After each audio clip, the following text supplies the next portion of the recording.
48 ലക്ഷം റുപ്യക്കാണ് ഈ കാണുന്ന വീടിനാക്കിയുള്ളത് കേട്ടോ. ഞാൻ നോണ പറയല്ല, ഞാനൊരു ബിൽഡർ അല്ല. ഞാൻ ടൈൽസ്, ലൈറ്റ്, അതുപോലെ സാനിറ്ററി സെക്യൂരിറ്റി സപ്ലൈ ചെയ്ത സിൽവാന്റെ ഓണറാണ്.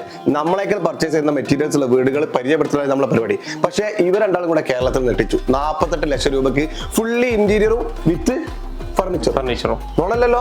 എനിക്കാണ് ചീത്ത വെക്കുന്നത്. അതുകൊണ്ടാണ് ഈ ഇരിക്കുന്ന ആർക്കിടെക്ട് ആണ്, ഇരിക്കുന്ന എഞ്ചിനീയർ ആണ്. ഈ വീട് കംപ്ലീറ്റ് ചെയ്തിട്ടുണ്ട്. ഈ വീടിന്റെ എക്സ്റ്റീരിയർ നിങ്ങൾ കണ്ടു നോക്കി, എന്ത് രസകരമായിട്ടുള്ള എക്സ്റ്റീരിയർ ആണ്. കയറി വരുമ്പോൾ തന്നെ കാർ പോർച്ച്, അതും വെറൈറ്റി മോഡേൺ ലുക്കിലാട്ടോ. എങ്ങനെയെങ്കിലും ഒരു വീട് പറ്റിയല്ല, ഏറ്റവും ട്രെൻഡി ലുക്കിൽ കയറ്റിയ വീട്.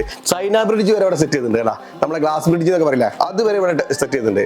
ലപ്പോത്തിന്റെ ഏറ്റവും കൂടിയ ടൈപ്പുകളാണ് സെറ്റ് ചെയ്തിട്ടുള്ളത്. വെറൈറ്റി ആയിട്ടുള്ള വീട് ഇതാണ്. നമ്മളെ മുന്നിൽ 48 ലക്ഷം രൂപക്ക് ഫുള്ളി ഫർണിച്ചറും ഇന്റീരിയറും ചെയ്തിട്ടുള്ള ഈ മനോഹരമായിട്ടുള്ള ബംഗ്ലാവ് നിർമ്മിച്ച ആളുകൾ. അതെ, 2000 സ്ക്വയർ ഫീറ്റ് ആട്ടോ. കാണുമ്പോൾ ഭയങ്കര ആംബിയൻസ്, പുറത്തേക്ക് എല്ലാ ആംബിയൻസ് വെച്ചിട്ട് നമുക്ക് പരിചയപ്പെടുത്താം. നമ്മളെ എഞ്ചിനീയർ, നമ്മുടെ സുഹൃത്തുമായിട്ടുള്ള മുസ്താഖ് ഭായ് അല്ലെ, മുസ്താഖ് അഹമ്മദ്. പണ്ടത്തെ ക്രിക്കറ്റിന്റെ നല്ല ബൗളർ ആയിരുന്നു പണ്ട് പാകിസ്ഥാനിലെ. അങ്ങനെ ക്രിക്കറ്റ് ഇഷ്ടപ്പെട്ടിട്ട് പേരിട്ടായിരിക്കും.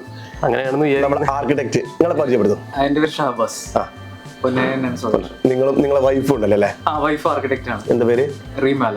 നമുക്ക് അവരെ കാണാം. എന്തായാലും നമുക്ക് ഈ വീട് ഇങ്ങനെ നടന്ന് കണ്ടു നോക്കാം.